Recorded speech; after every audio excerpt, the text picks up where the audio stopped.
현재와 미래를 연결하는 새로운 에너지 제21기 GS칼텍스배 프로기전입니다. 오늘 이 시간 박정상 해설위원과 함께합니다. 안녕하세요. 안녕하세요. 네, GS칼텍스배가 새해를 여는 첫 번째 본격 기전이니만큼 어제 개막전 경기 반집을 다투는 정말 치열한 바둑을 보여줬어요. 그렇습니다. 개막전에서 윤찬희 선수와 강승민 선수가 만났는데 윤찬희 선수가 반집 승리를 거뒀죠. 제일 먼저 2회전에 이름을 올렸습니다. 그렇습니다. 이번 예선전 기존의 많은 강자들이 탈락의 고배를 마셨다고 하는데요. 본선 대진 어떻게 짜여졌는지 먼저 확인해드리겠습니다. 네, GS칼텍스배 프로기전 본선 24강전 대진입니다. 네, 예선에서 이세돌 선수나 강동희 선수 같은 탑10 안에 드는 강자들의 탈락도 있었습니다만 이 본선 대진표의 면면을 보면 전기대 우승자 목진석 선수를 비롯해서 김지석, 박정환, 또 황소 삼총사 같은 강자들이 많이 포진이 되어 있고요. 네. 또 신예 기사들도 많이 올라온 아주 흥미로운 대진입니다. 자, 올해도 역시 신구조화가 잘 어울린 대진인데 오늘은 이용수 7단 대 이호범 5단의 대국입니다. 이 30대와 20대의 대결인데요. 네, 바둑 팬분들께 약간 생소할 수 있는 이름들일 수도 있습니다. 하지만 이호범 5단 같은 경우에는 그래도 꽤 오랫동안 바둑리그를 뛰면서 잔뼈가 굵은 선수이고요. 네. 이용수 7단은 최근에는 본선에 많이 오르진 못했지만 과거에 굉장히 좋은 활약을 했던 신예 출신이기 때문에 오늘 아주 흥미로운 대결이 될 것 같습니다. 네, 오늘 24강전 두 번째 경기입니다. 두 번째 경기 지금 바로 시작합니다.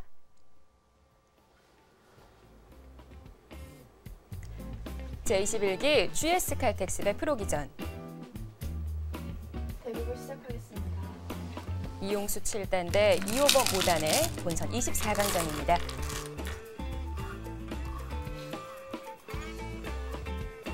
오늘 대국장에 이용수 7단이 정말 일찍 도착했어요. 네, 4년 만에 본선 진출이거든요. 네. 그렇기 때문에 아주 의욕적으로 준비했다는 것을 알 수가 있습니다.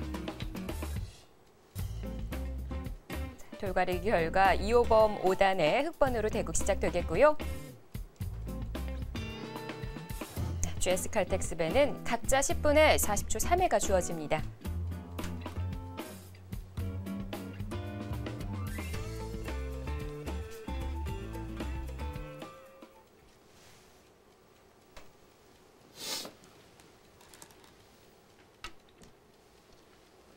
사실 이호범 5단 같은 경우에는 지난해 또 KB리그에서 멋진 모습 보여줬기 때문에 이 제한 시간 10분에 40초 3회라는 속기 기전이 잘 맞을 거거든요. 네, 그렇죠. 이 속기 기전 경험은 아무래도 이용수 선수보다 더 많다고 볼 수가 있는데 여러 가지 지표를 보면 객관적인 전력에서는 확실히 이호범 선수가 앞섭니다.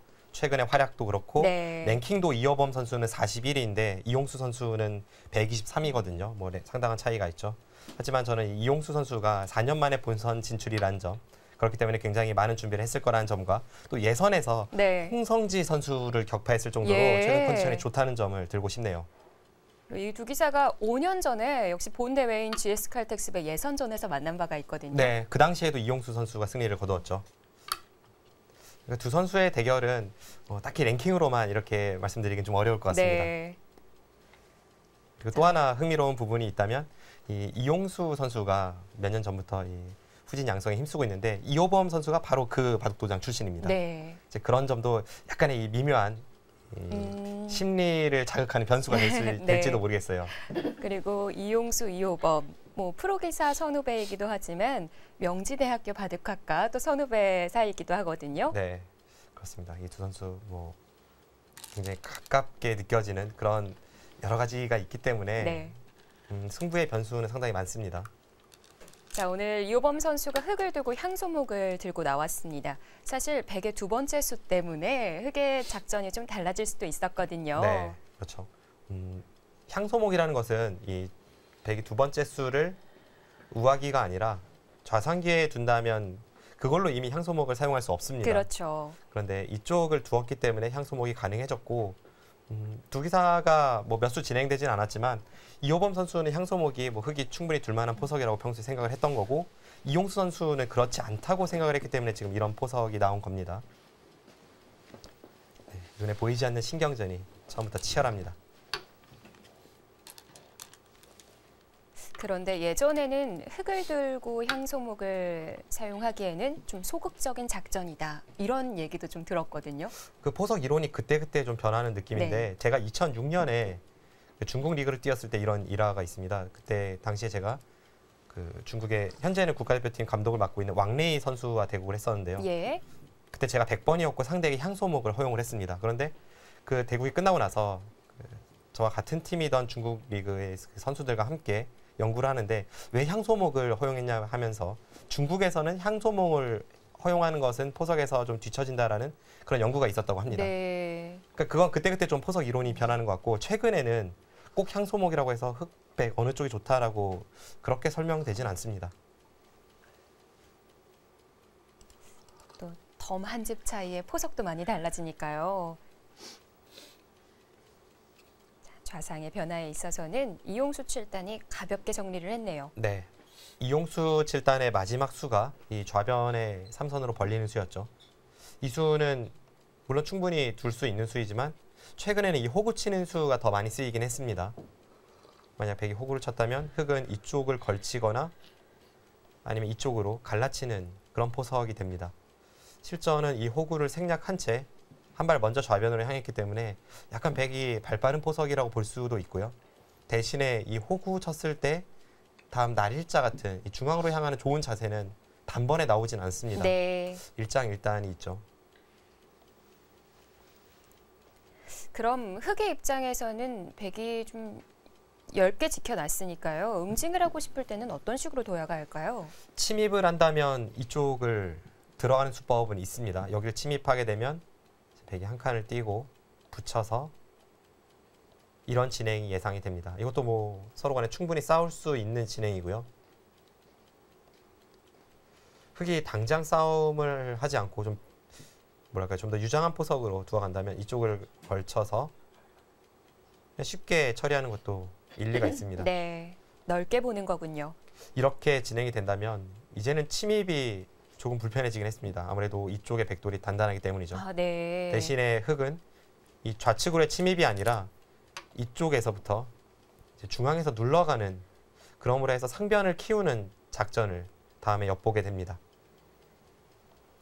그런데 이호범 5단은 우하에서부터 걸쳐갔고요. 네, 사실 이 부분도 걸쳐가는 방법이 두 가지예요. 그렇죠. 약 10년 전만 해도 이렇게 상대 돌이 두 개나 있는 쪽으로 걸치는 것은 잘 볼 수 없었습니다. 네. 반대쪽에서 걸치는 것이 보통이었는데 최근에는 양쪽 모두 가리지 않고 기풍에 따라 걸쳐가는 변화가 많습니다. 발빠르게 두어가는군요.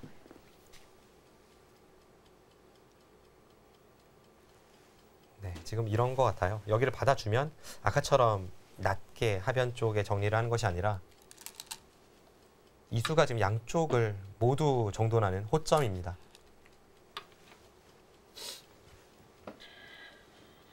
아마 시청하시는 분들도 많이 사용하실 텐데요. 일단 흑의 입장에서는 그래도 나쁠 이유는 없죠. 뭐 한 수로 양쪽을 지키다 보니까 좌하에 받아주는 수로 협공을 하시는 분들도 많이 있거든요. 백이 협공을 했을 때는 항상 상대가 3-3에 들어오는 것을 염두에 두어야 하는데요. 방금 전의 상황에서 백이 협공을 했다면 흑이 3-3을 들어갔을 때 이쪽을 막으면 밀어서 이 돌의 위치가 이상합니다. 네. 정석대로 진행이 됐을 때 백이 나쁜 진행이고요.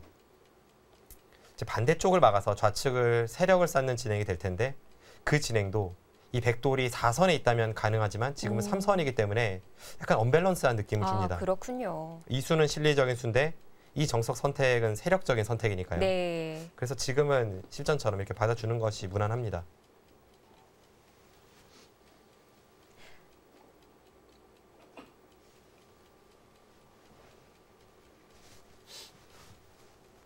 이호범 선수나 이용수 선수나 두 기사 모두 굉장히 두터움을 선호하기 때문에 초반 포석 단계에서 급전은 벌어지지 않고 있습니다.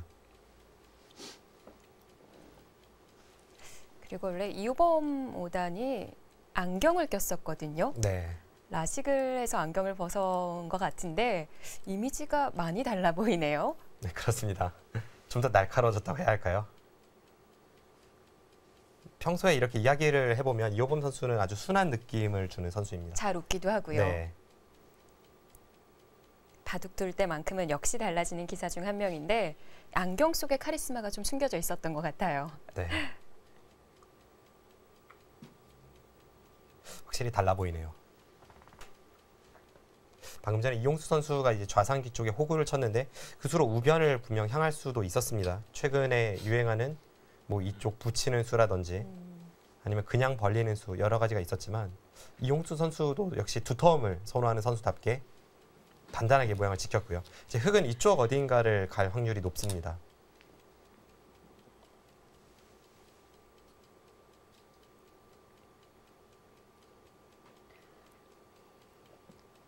포석에서 가장 기본이 되는 이론 중에 하나가 이 넓은 곳으로 향하는 것이거든요. 이제 지금 넓은 곳이라면 상변과 우변이 있는데 상대가 이곳을 지켰는데 한 발 늦게 상변 쪽을 두는 것은 좀 뒤따라가는 느낌이 있기 때문에 제가 흑이라면 뭐 이쪽이라던가 화점으로요? 네, 우변을 향했을 것 같은데 손은 네, 상변 쪽이네요. 상변으로 단단하게 밀어 올립니다. 확실히 이호범 선수도 발빠름보다는 두터움 쪽을 좀 더 선호를 합니다. 예. 두 기사가 그런 면에서는 닮았네요. 네, 닮았죠.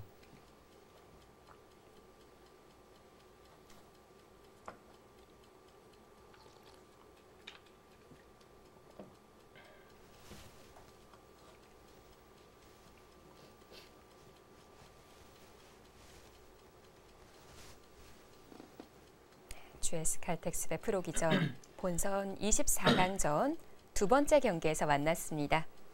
이용수 7단과 이호범 5단.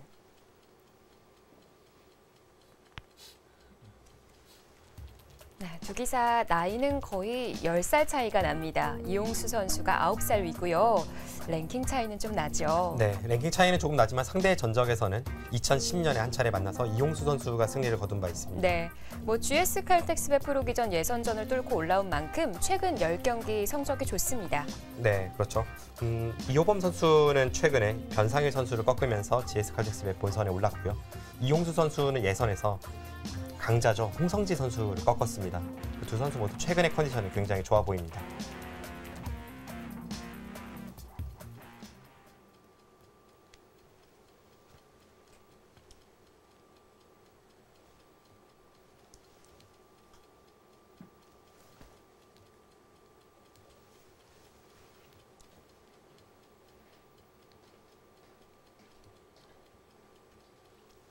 이번 GS 칼텍스배 예선전의 이변이라고 한다면 정말 많은 대국들을 꼽을 수가 있을 것 같은데요. 일단 이세돌 선수가 탈락한 것이 가장 큰 이변이라고 볼 수가 있고요. 예. 박승현 선수에게 패했죠. 뭐 박승현 선수도 과거에 세계대회 본선에서도 어느 정도 활약을 했던 그런 기존의 강자임에는 분명하지만 그래도 역시 이세돌 선수 아닙니까? 네. 많은 바둑 팬들이 아쉬워했던 예선 결과입니다. 네. 그리고 그 외에 강동윤, 조한승, 홍성지 이런 또 강자의 선수들이 보이지가 않거든요. 네, 그렇습니다. 제가 앞서 언급해 주신 강자들 가운데 홍성지 선수는 거듭 말씀드립니다만 이용수 선수에게 패하면서 예선에서 탈락을 했습니다.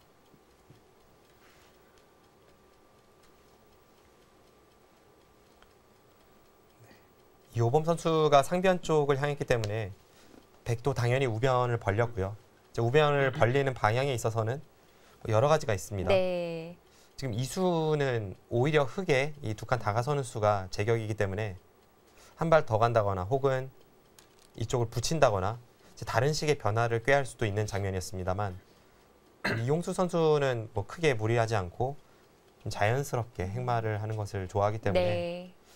전략을 구사하진 않았습니다. 이제 여기서가 좀 고민이 될 것 같은데요. 네. 몇 가지 정도 볼 수가 있을까요? 크게 보면 두 가지 같아요. 아, 두 가지밖에 안 되나요? 이제 상변을 침입하거나 혹은 이 하변에서 수단을 구하고 싶거든요. 하변 쪽에 흑이 좋은 자세로 뭐 양쪽을 지키긴 했지만 이 수로 모두 집이라고 인정해주기엔 백의 입장에서 상당히 아쉽습니다. 네. 그래서 백도 뭐 이쪽을 붙인다거나 혹은 이쪽을 붙이는 그러니까 하변을 깨러 들어가는 수법이 가장 먼저 떠오르고요. 좀 더 확실한 길을 간다면 그냥 단순하게 상변 쪽을 뭐 이쪽 혹은 이런 곳으로 침입을 해서 바로 네. 그 자리 가네요. 마지막에 말한 자리를 두어가네요. 이런 식으로 침입을 해서 상변 쪽을 깨 들어가는 것도 훌륭한 작전입니다. 사실 또 모양을 지우는 데 있어서는 어깨 짚는 수를 많이 두어가잖아요. 네. 지금 붙여간 그 위쪽으로 어깨를 짚었다면 어땠을까요? 이쪽으로 어깨 짚는 수가 삭감을 할 때 굉장히 많이 쓰이는 수법이긴 한데요. 지금 상황에서는 좀 맞진 않는 것 같아요. 지금 이 붙인 수의 의미를 먼저 살펴보면 네. 붙였을 때 가장 백이 두려운 행마는 이렇게 되는 행마입니다. 이쪽의 형태만 보면 백이 분명 악수죠. 그런데 상변을 침입하기 전에 미리 이수와 이수의 교환이 되어 있기 때문에 네. 흑의 형태가 중복이라서 이제 백이 둘 수 있다는 겁니다. 그리고 이 어깨 짚는 수는 다음에 여기 붙이는 것을 원래 볼 수 있어야 되는데 지금은 흑이 두 칸 벌려져 있기 때문에 이수가 없는 것도 백의 입장에서는 아쉽죠. 네.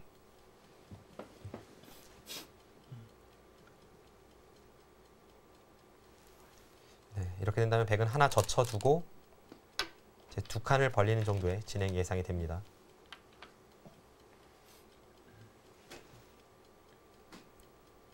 크게 두 가지 중에 한 곳이 진행이 되니까 이 부분이 진행이 된다면 이젠 하변으로 손이 가겠네요. 하변으로 가기에는 사실 흑이 어떻게 둘지 좀 애매하고요. 흑이 둔다면 오히려 3-3 쪽이 더 유력해 보입니다. 백돌이 날일자가 아니라 한 칸으로 되어 있기 때문에 네. 3-3 침입이 집으로 굉장히 큰 자리입니다.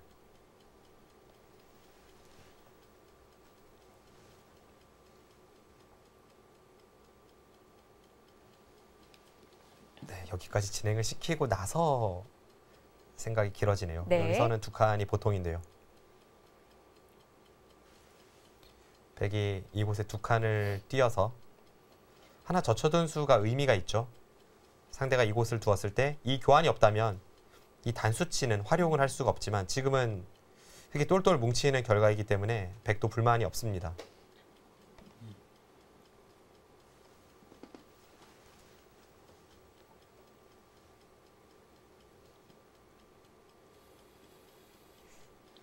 그 흔히 응수타진이라고 하잖아요. 네. 지금 이 자리를 붙여두고 손을 뺀다면 실전은 높게 벌려두는데요. 이 두 번의 교환이 득이라고 보기는 어려울 것 같아요. 흑이 이런 곳을 두어왔을 때 오히려 흑을 좀 더 굳혀주는 느낌이 있고 백이 움직여서 잡히진 않겠습니다만 그래도 이 교환은 좀 손해 같습니다. 쉽게 설명을 드리면 애초에 날일자가 아니라 네. 이곳에 흑돌이 높게 있다고 생각을 해보죠. 그러면 이렇게 두고 젖힌 교환 아닙니까? 그러니까 백이 굳이 뭔가를 하지 않으면 손해입니다. 네, 해놓을 필요는 없는 거군요. 네.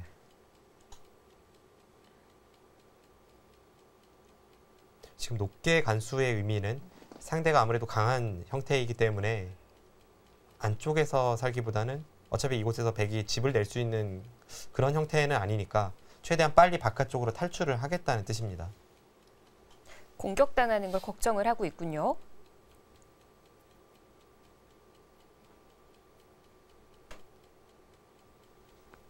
최근 기풍을 말하자면 여러 가지의 기풍이 있지만 이 두터운 기사들 중에서도 실리와 전투로 나뉘어지기도 하는데요. 이 두 기사는 좀 자세히 들어가서 나누자면 어떤 기풍인 걸까요? 제가 볼 때는 이 두 기사의 기풍은요. 그냥 두텁습니다. 그냥 두텁다고요? 네, 일단 초반에서 중반까지 진행시키는 데 있어서는 네. 일단은 두텁게 판을 짜고요. 두터운 실리형 기사들이 사실 많죠. 이제 실리를 좋아하면서 또 두터움도 선호하는 기사들이 많은데 네. 이 두 선수 같은 경우에는 그보다는 그냥 두텁고 또 전투적 실리형보다는 그렇게 전투적인 것 같진 않아요. 네. 그래서 그냥 두텁다고 표현을 했습니다.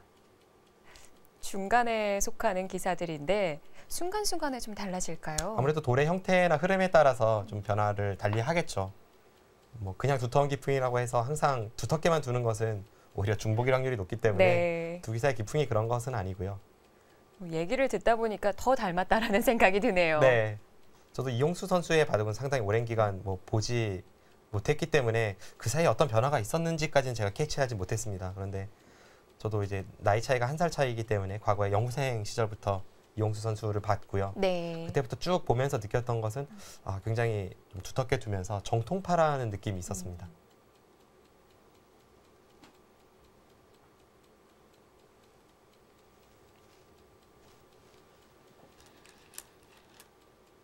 주어진 10분의 시간을 최대한 활용하는 두 기사인데요. 지금 어깨 짚어가는 수, 어떤 의미가 숨겨져 있을까요? 일단 뭔가 이 상변 쪽의 백도를 공격은 하긴 해야 될 것 같고, 그리고 아무것도 두지 않았을 때에는 백이 이곳을 호구 쳤을 때 이 부분의 형태가 그럴듯하거든요. 네. 그 다음에 이쪽을 두는 것은 뭐 나와 끊는 약점도 있고 하니까 미리 이곳을 두고 백이 넘어가면 그때 이쪽을 이어서 네. 백이 교환을 다 치받는다면 하는군요. 그 다음에 이 급소 자리를 가면서 백을 불편하게 만드는, 좀 무겁게 만드는 행마입니다. 이렇게 진행이 된다면 이건 흙이 잘 됐습니다.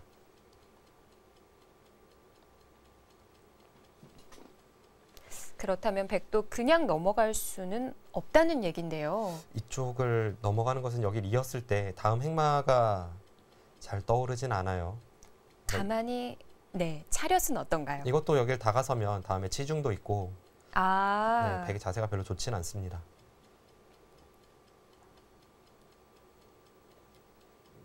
사실 이런 식으로 흙이 이렇게 눌러왔을 때 백의 행마가 좀 불편하기 때문에 제가 백이었다면 그래도 낮게 갔을 것 같아요. 낮게 갔다면 뭐 이런 수는 두렵지 않죠. 낮게 갔을 때 이런 식으로 두어온다면 오히려 이런 있는 것으로 대응할 수 있기 때문에 백돌이 낮게 있다면 백의 형태가 훨씬 안정적입니다. 자, 용수 7단은 이렇게 어깨 짚어 갔을 때 어떤 수단, 대비책이 준비가 되어 있을까요?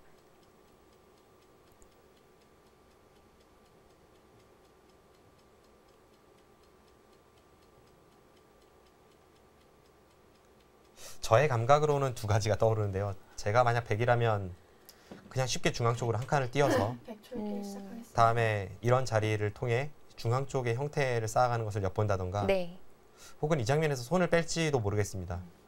어차피 손을 뺄 거라면 이 교환은 분명 백이 이득이기 때문에 손을 빼고 하변 쪽에서 다시 새롭게 전단을 구하는 것도 생각해 볼 수 있습니다.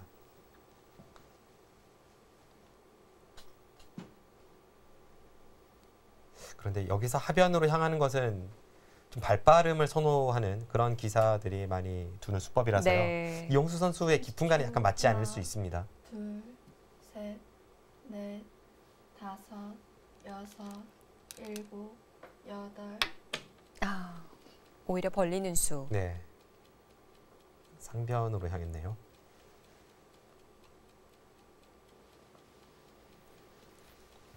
박정상 구단이 짚어봤던 그런 수는 아니에요. 네.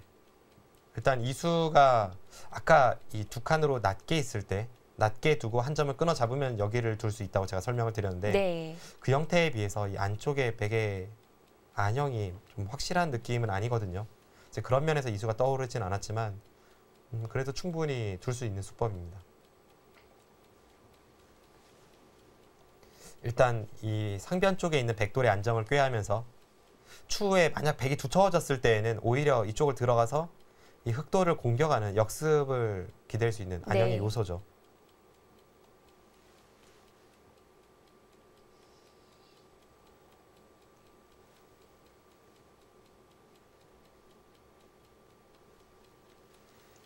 그리고 이제는 한 번 더 상변 쪽을 백이 향한다면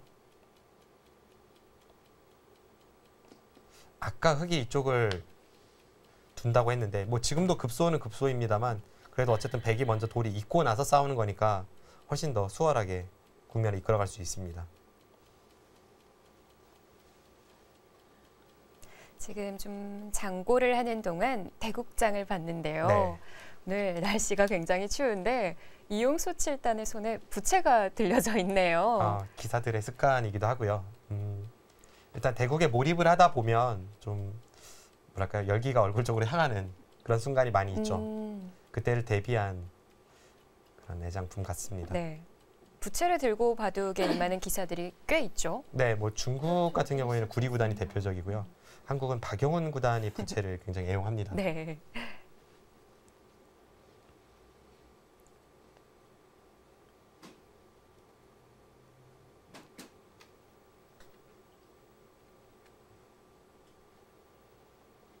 자세히는 안 보입니다만 언뜻 봐서는 일본 부채 같은데요.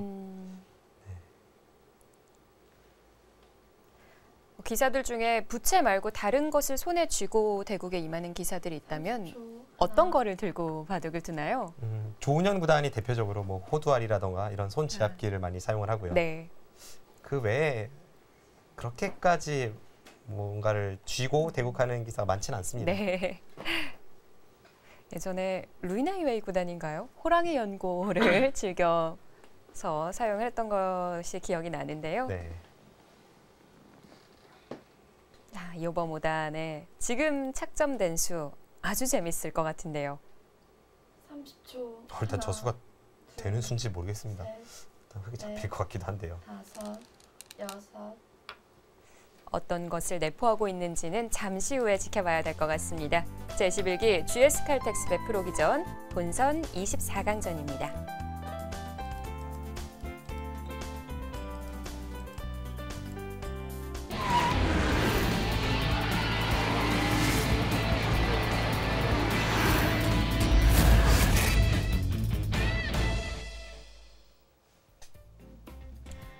제11기 GS 칼텍스 배 프로기전 30초. 하나, 이용수 7단 대 이호범 5단의 본선 24강전입니다. 6, 7,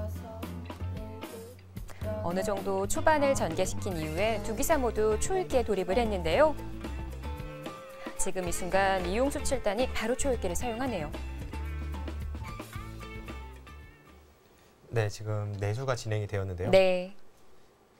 이쪽을 붙이니까 백은 뒤로 막았고요. 한 칸 띄고 흙이 붙이는 데까지 진행이 되었습니다.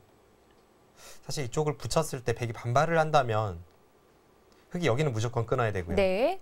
단수 치고 틀어 막는다면 30초. 하나, 둘, 백이 쉽게 잡히지는 네. 않거든요. 5, 아, 수상전을 갈 수도 있었군요. 7, 네, 이렇게 수상전 간다면 흙이 여기를 붙여도 하나 이어두고 이쪽을 내려서면 양자충이기 때문에 네, 이 상황에서 양쪽 모두 들어갈 수는 없습니다만 네. 이렇게 진행되는 것이 이쪽 저쪽 전부 당하고 그러고도 아직 백이 살아있는 형태가 아니라서 이용수 선수가 이 변을 피한 것으로 보입니다. 반발은 어렵다고 본 거군요. 지금 강렬한 수가 나왔습니다. 지금 여기를 붙이니까 이쪽을 치받아 갔죠. 네. 글쎄요. 일단 모양만 보면 끊기에는 백이 굉장히 사나운 형태입니다. 일단 이 한 방이 워낙 아프고요. 30초. 치받은 이상 끊어서 싸워가겠다라는 건가요? 네. 5, 그래도 이 자리 너무 아파 보이는데요. 아, 끊어갑니다. 강렬하네요. 제가 알던 이용수 7단이 아닌데요. 확실히 달라졌죠. 네. 백이 선택할 수 있는 최강의 강수가 나왔습니다. 네. 그래도 형태로 보면 흙이 못 싸울 이유는 없어 보여요. 일단 이 한 방이 워낙 기분이 좋고 여기서 흙이 어차피 이런 쪽이 선수라서 귀는 살아 있는데 30초. 이렇게 하나, 두고 핵마를 둘, 구할지 아니면 셋, 아예 틀어 막고 넷, 5, 이쪽을 끊으면 다시 한 칸 띄어서 핵마를 구할지는 모르겠습니다만 어떤 진행이 된다고 하더라도 흙이 좋은 싸움으로 보입니다.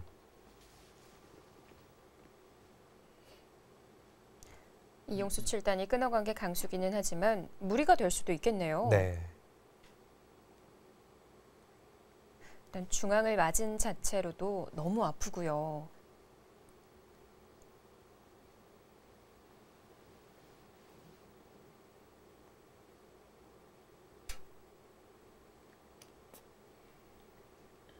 초. 하나, 둘, 셋, 넷, 5, 6, 7. 네, 그 자리가 안형의 급소이면서 실내로도 큰 자리이기 때문에 흙은 놓칠 수 없습니다. 그래도 아까 박정상 구단이 보여준 입구자로 둔다면 선수를 잡을 수는 있었을 텐데요. 여기를 두면 다음에 단수 치는 것을 보면서 백이 지킬 때 자연스럽게 핵마의 리듬은 나오는데요. 일단 이 자리가 워낙 아프기 때문에 제가 흙이었어도 이 자리는 뒀을 것 같아요.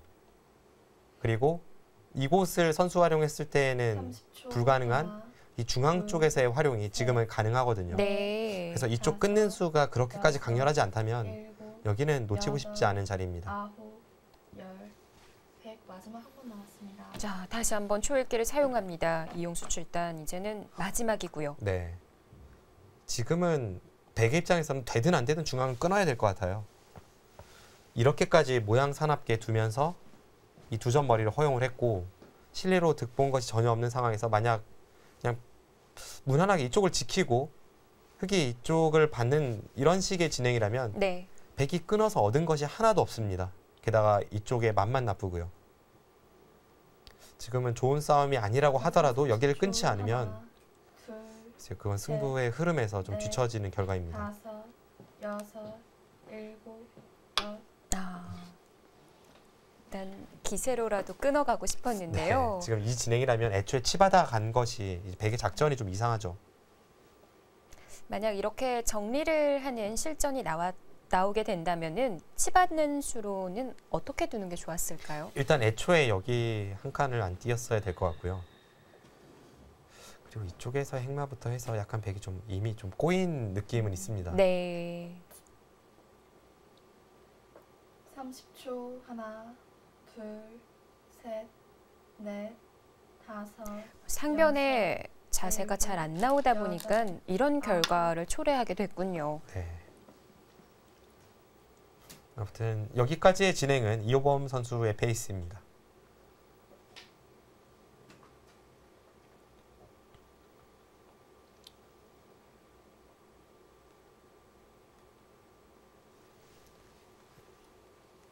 네, 이젠 백이 이런 식으로 행마를 하면서 어쨌든 이 상변 쪽에 있는 돌을 중앙으로 진출시키면서 네. 이 흑돌을 쉽게 놔줘서는 안 되죠. 지금 실리로는 이 상변 쪽에서도 마지막 30초. 뭔가 흑이 어느 정도의 하나, 집을 얻었고 둘, 그 전투 과정에서 여기도 네. 틀어막았고 네. 다섯, 백이 여섯, 집으로 앞서는 국면이 전혀 아니기 때문에 중앙에서 뭔가 주도권을 쥐어야 그 흐름을 맞춰갈 수 있습니다. 지금 상변의 흐름을 놓고 집으로 환산해 본다면요. 가치가 어느 정도 될까요? 상변의 이쪽 집 모양이요? 네, 뭐 흐름에 따라서 좀 기분이 나쁜데 이런 것도 집으로 얘기를 할 수 있다고 들었거든요. 지금 제 느낌엔 반면 열집은 확실히 흑이 편한 것 같네요. 그럼 30초. 상변에서 하나, 10집 정도 당했다 이렇게 봐도 되는 건가요?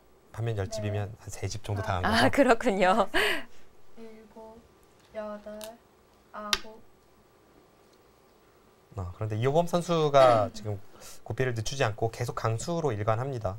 이제 저런 식의 행마는 날일자 사이가 벌어져 있기 때문에 백의 역습이 늘 기다리고 있거든요.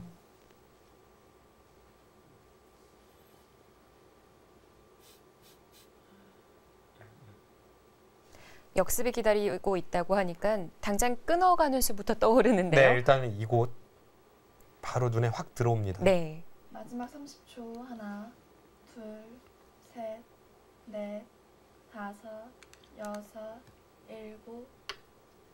네, 한 번은 늦췄네요. 이호범 선수도 여기를 이어서 이제 이쪽을 노리는 것이 있었고 지금 실전은 날일자로 두었는데요. 어차피 날일자로 두어서 중앙 쪽에 행마를 할 거라면 이쪽 날일자가 좀 낫지 않았나 하는 생각도 듭니다. 이제 백이 이 부분으로 나오게 된다면 아무래도 실전보다는 흑의 자세가 훨씬 낫겠죠. 어차피 백이 우측으로 나온다면 돌이 좌측으로 향해 있을 이유가 없습니다. 우측으로 향해서 백의 형태를 조금이라도 무너뜨리는 게 낫죠. 그리고 흑의 입장에서 가장 두려운 것이 아마 이쪽 끊는 수였을 텐데 네.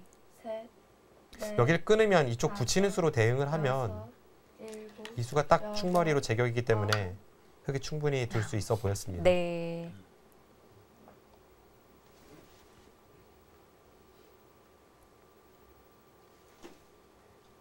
그렇다고는 하지만 지금 이쪽에서 행마는 뭐 크게 실수한 느낌은 전혀 아니기 때문에 역시 흐름은 이호범 선수가 좋습니다.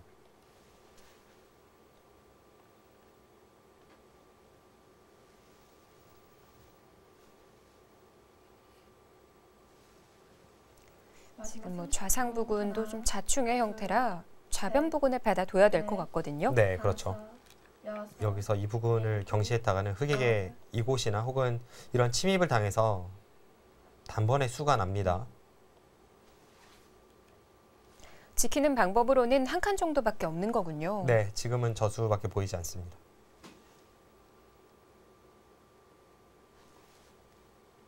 이호범 선수는 이 교환으로 인해 상대 역습은 어느 정도 없앴다고 볼 수 있겠죠. 30초. 하나, 둘, 지금 계속 나가도 셋, 네, 나갈 수는 네. 있는데요. 다섯, 이 상황에서 더 이상 일곱, 네, 백의 여덟, 탈출이 보이지 않습니다.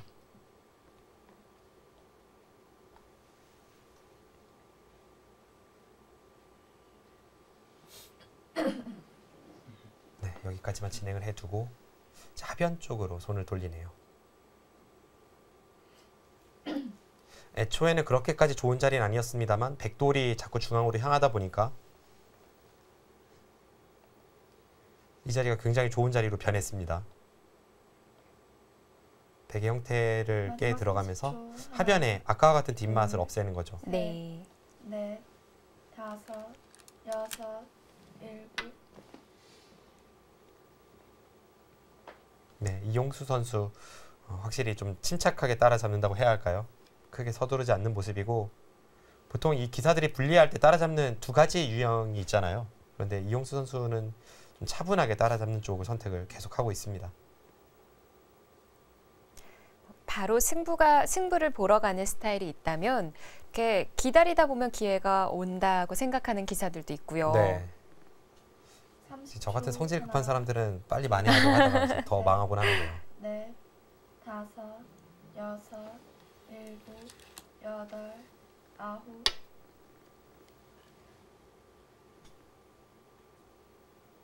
만약 이용수 7단 같은 기풍이 아니었다면 우아 한 칸 받은 수로 어디로 두어 갔을까요? 제가 백이었다면 지금 흐름이 좀 안 좋다고 판단을 하고 있기 때문에 이쪽을 붙여갔을 것 같습니다. 지금도요? 네, 여기를 붙였을 때는 가장 기본적으로 일단 축관계인데 네. 흑돌이 한 칸이 있다고 해도 그래도 이 축은 백이 유리하거든요. 이렇게 몰았을 때 마지막 30초. 어차피 흑이 하나, 나갈 수는 없어요. 네. 그래서 이 붙이는 네. 수가 가능하고 넷, 붙였을 때 만약 흑이 그냥 참는다면 다섯, 일곱. 그때는 이 한 칸이 아니라 다시 한번 이곳을 붙여서 그냥 흑돌을 중복으로 만들고 나서 발빠르게 뭐 이곳을 두든 중앙 쪽을 향하든 이제 그런 식의 흐름을 생각했을 것 같네요.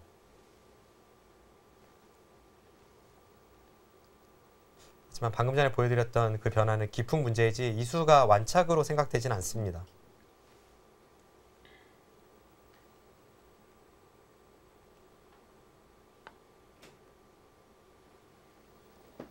초. 하나, 둘, 셋, 넷, 다섯, 여섯, 일곱, 여덟, 아홉. 그리고 지금 상변 쪽에서 자세를 잡아가는 형태를 보면 이쪽을 치받았을 때는 분명 백이 좀 당했는데요. 네. 그 이후에 흑이 날일장 흑마라던가 지금 이 교환도 약간 의문입니다. 조금씩 이용수 선수가 힘을 내고 있습니다. 사실 이런 교환들이 어떤 차이인지 잘 모르겠거든요. 마지막 30초. 일단 이 교환이 됐기 때문에 네. 이제는 건너붙이는 수가 확실히 통렬해졌죠. 아, 지금은요? 뒤쪽에 자충이 다 채워져 있어서 이제는 이쪽에 백이 붙인다면 크게 수가 날 수 있습니다. 네. 그 흑이 중앙 쪽으로 좀 불편해졌는데 이 수가 그렇게까지 좋은 자리인지는 또 의문이에요. 그래서 이 교환이 마음에 들진 않습니다.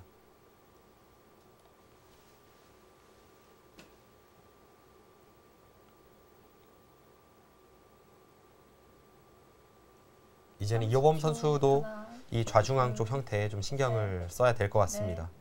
다섯, 여섯, 일곱, 여덟, 아홉. 네. 바로 받아두네요.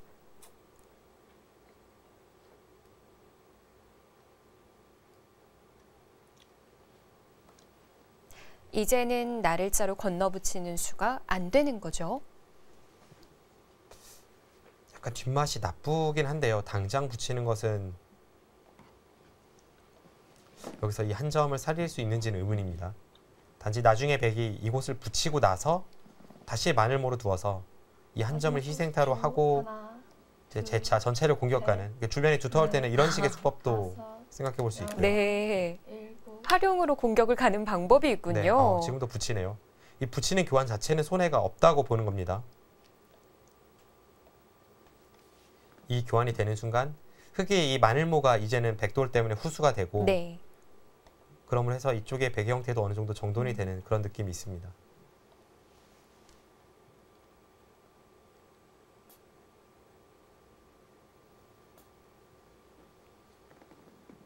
정말 얘기를 듣고 보니 베개 모양이 살아나고 있네요. 네, 30초. 지금 하나, 둘, 이쪽 날일자부터 해서 흑의 네. 행마는 좀 굼뜬 다섯, 느낌이에요.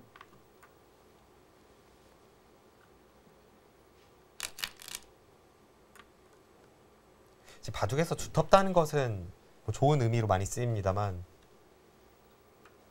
지금 중앙 쪽에서의 흑의 형태는 좀 느리다는 느낌도 줍니다.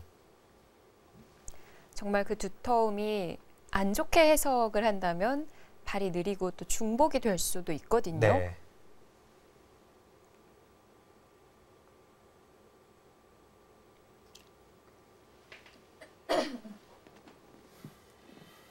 네, 요범우단이 고개를 절레절레 흔드는 모습이 포착이 되네요.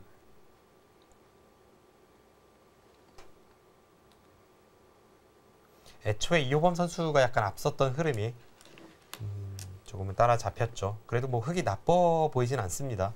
그만큼 애초에 이 상변 쪽에서의 전투는 이용수 선수의 피해가 큽니다.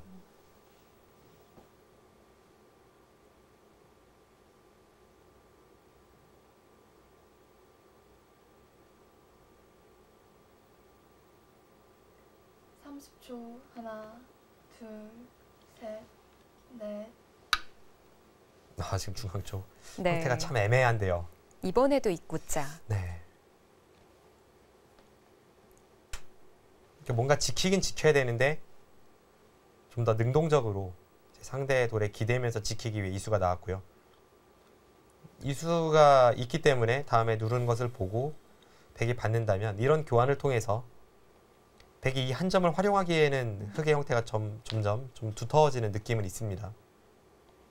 마지막 30초. 하나, 둘, 셋, 넷, 다섯. 그럼 받아주긴 여섯, 싫은 건가요? 일곱. 일단은 네, 받아주는데요. 일단 시간이 없어서 받은 것 같은데 만약 시간이 많다면 좀 더 다른 작전을 생각해 볼 수도 있었겠죠. 예를 들어서 백이 받은 수로 이런 데를 마늘모 가면요. 네. 먼저요. 네. 흑이 이렇게 받으면 백이 이런 곳을 뚫어서 네. 역습을 가할 수도 있고 막으면 끝나요? 막으면 끊어가죠. 아, 네. 지금 백돌이 이곳에 없기 때문에 이 두 점도 꽤나 요석인데 그럼에도 이렇게 끊긴다면 이것은 흑이 불리한 싸움입니다. 30초. 하나, 둘, 셋, 넷, 다섯, 여섯, 일곱, 여덟, 아홉. 만약 지금 입구자로 물어본다면요? 지금 제가 머릿속으로 수일기를 해보고 있는데 네. 아까도 흑이 단수 치는 것은 백이 우세하고요. 아까도 이쪽을 붙일 가능성이 높아 보이네요.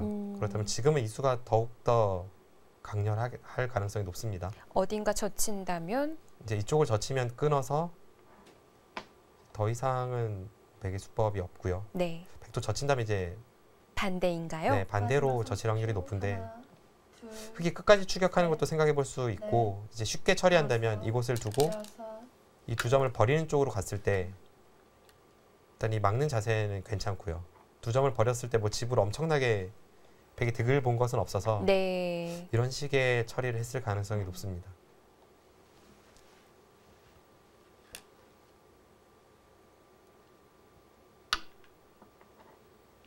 네, 지금 이호범 선수는 이 하변에서 중앙으로 향하는 흑의 형태에 대해서 좀 기대감을 갖고 있습니다. 네. 정말 이용수 칠단에게 있어서는 반발은 없는 것 같아요. 지금 여기를 있는 것이 일단 일감이고요. 네. 반발을 한다면 뭔가 이쪽을 밀어가야 되는데 이 부분에 나와 끊는 형태도 뒷맛이 나쁘고 이쪽을 젖혔을 때 계속 반발할 수 있을지는 좀 더 수일기를 해봐야 합니다. 30초. 하나, 괜히 이런 식으로 했다가 셋, 백이 약점만 남고 끝날 넷, 수도 있거든요. 네. 다섯, 여섯, 일곱. 지금도 일단은 받아둡니다. 네. 결국 이 이용수 7단의 이런 수 그리고 계속해서 받아주는 이런 실리적인 작전은 흙의 모양에 대해서 한 방 폭발을 했을 때 빛을 발할 수 있기 때문에 네. 이 하변에서 흙집이 어느 정도 날지를 둘러싼 그 공방이 앞으로 치열할 것 같고요. 지금 폭발을 좀 두려워한 이호범 선수가 중용을 선택을 했습니다. 네, 지금 실리와 세력 어느 한쪽으로 치우치지 않고 들여다보고 날짜를 통해서 양쪽 두 마리 토끼를 모두 쫓고 있습니다.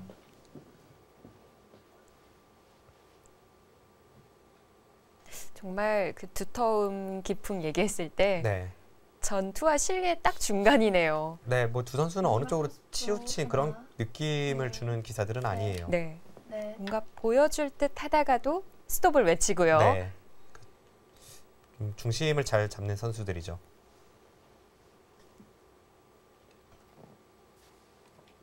자, 중앙에 한 칸이 띄어져 있는데도 들어갔습니다. 네. 일단 이쪽에 우아기 쪽에 백돌이 한 칸 띄어져 있기 때문에 이 붙이는 넘어가는 수를 보고 있고, 그리고 이 교환을 하고 나서 날짜를 두는 순간 아무래도 이곳의 가치는 좀 줄어들거든요. 하나, 둘, 이 교환이 없을 때의 날일자보다 넷, 있을 때 날일자는 작은 자리죠. 네. 이제 그만큼 3-3의 가치가 줄어들었기 때문에 백도 지금은 받아주고 싶진 않고 뭔가 하변 쪽 혹은 중앙을 통해서 이 부분에 손을 써보고 싶은 국면이긴 했습니다. 근데 정말 지금처럼 이호범 5단이 들여다보는 수를 선수로 교환을 한다면요. 네. 백이 넘어가는 수단은 사라지거든요. 넘어가는 수단은 없죠. 이제 이렇게 두겠다는 겁니다. 이런 네. 식으로 두었을 때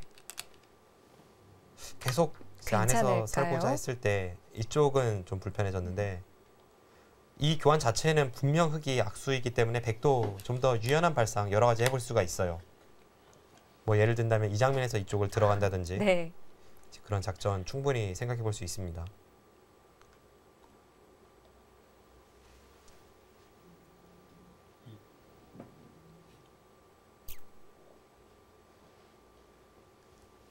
지금은 제 눈에는 이 수 말고 다른 수는 아예 보이지가 않네요.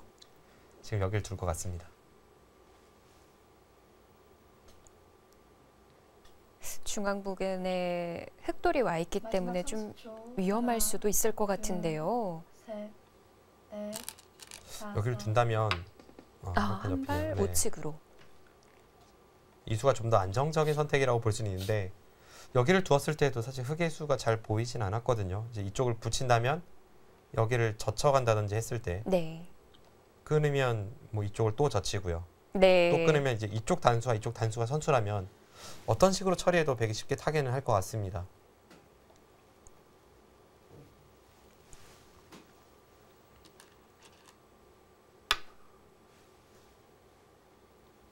지금은 아무래도 백돌이 이쪽에 있는 것보다는 이쪽에 있기에 뭐 이 부분에 붙인다든지 이 좌측으로 기대갈 때 좀 불편합니다.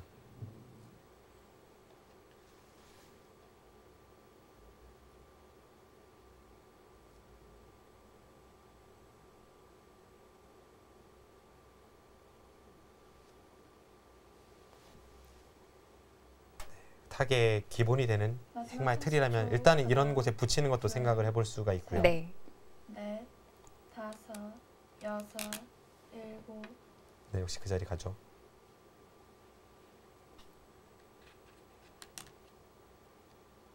흑도 지금 패를 들어갈 수 있을지 모르겠네요. 이런 식의 자세라면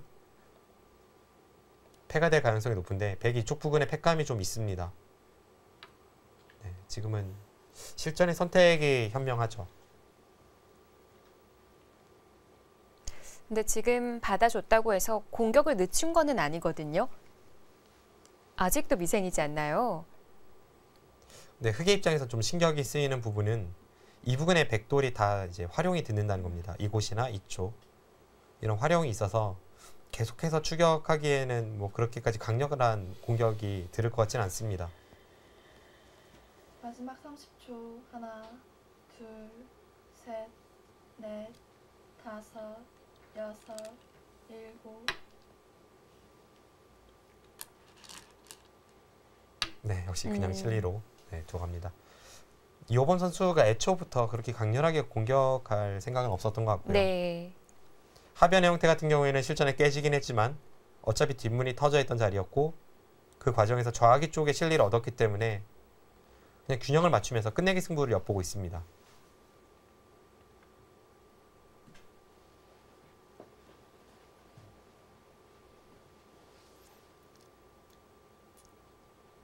마지막 30초. 네, 이 장면에서 대략적인 이 확정가를 한번 세어보면요. 네. 백집은 이곳이 12, 14, 20, 32, 한 이 정도까지 세줬을 때 백집이 40집, 거기에 한 45집 정도 확보가 되어 있습니다. 네. 흑은 6, 10.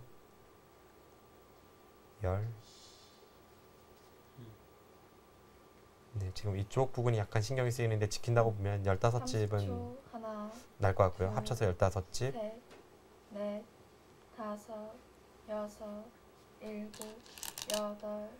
흑은 55 정도는 납니다. 딱 10집 정도의 차이. 네, 지금 현재 상황으로는 확정가에선 반면 10집 정도 흑이 앞서고 있고, 결국 백의 입장에서는 이 우변의 발전성을 어느 정도 키울 수 있느냐, 거기서 승부가 갈리겠네요.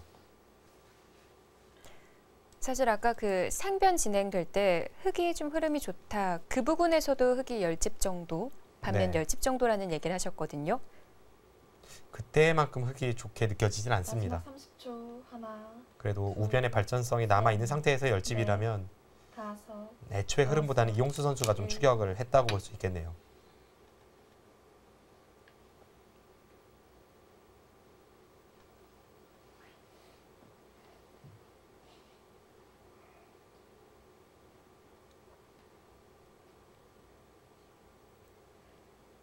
이 자리는 선수 교환이 가능한 거죠. 이제 받지 않는다면 이곳을 한 칸 띄어서 이제 끝까지 추격을 가게 되는데요. 이 부분이 뭐 100도 확실치는 않지만 흑이 뭐 딱 어디를 둬서 산다고 보여지지도 않기 때문에 30초. 하나, 지금은 그래도 받아야 될 것 같습니다. 예.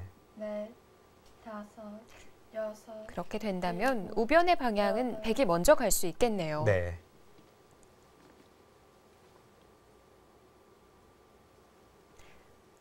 우변 정리에 있어서 얼른 두고 싶은 자리가 입구자로 붙이는 수인데요.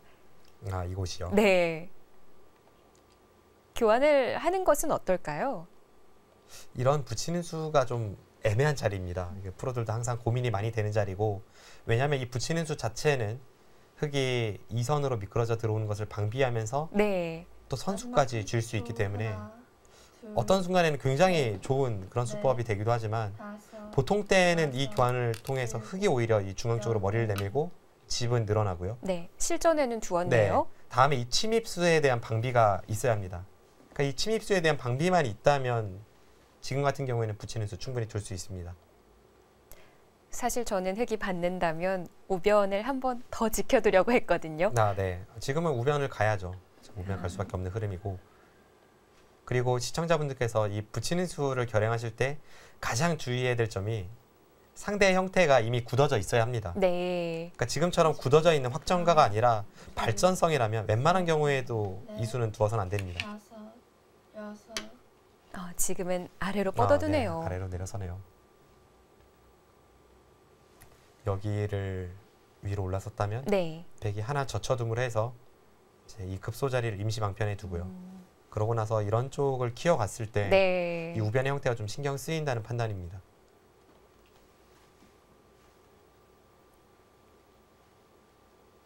지금은 아래로 빠져뒀으니 우변을 지킨다고 하더라도 다시 흙에 들어올 수가 있고요. 네. 마지막 30초. 아까와 차이점이라면 우변을 넓혔을 때 이 뒷문이죠. 네. 넷, 다섯, 여섯, 그럼 일곱, 어떻게 해야 하죠? 여덟. 상대가 두지 않았기 때문에 일단 중앙 쪽의 형태를 좀 키워가는 쪽으로 이용수 집단이 생각을 하네요.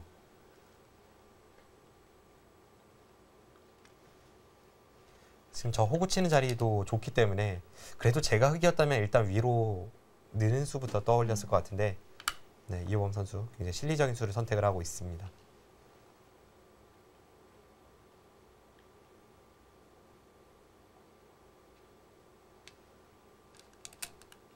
네, 바둑이 참 잔잔한 느낌을 주네요. 네.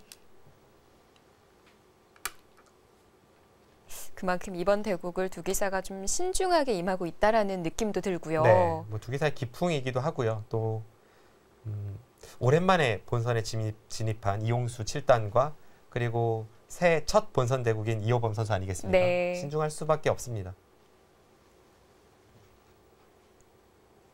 자, 이제 정리가 될 부분이라고 한다면 우변인데요. 자, 우변 정리에 따라 바둑의 추가 기울어질 것 같습니다. 이용수 7단 대 이호범 5단의 대결, 저희는 잠시 후에 돌아옵니다.